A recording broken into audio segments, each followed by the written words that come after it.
السلام علیکم ملګرو. یو محاوره ده وایي چې کله طوفان راشي نو ټول لړومبنې چې په ځمکه باندې دا کمې بوجګۍ پرتې ټول لړومبې دا الوزي هوا کې. نو داسې خبر راغلی دی چې پرویز خټک د پارټۍ نه وباسي ځکه چې د پی ټی آی جرنل سیکریټري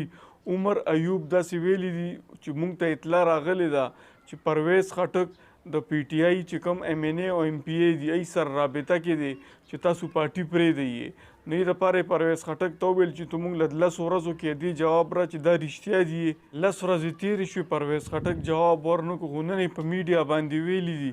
چې زه سلکاري نوکر نه یم او وایي په 9 مې باندې چې دا څه مو شوې د دې ذمهوار پارټۍ چیرمین دی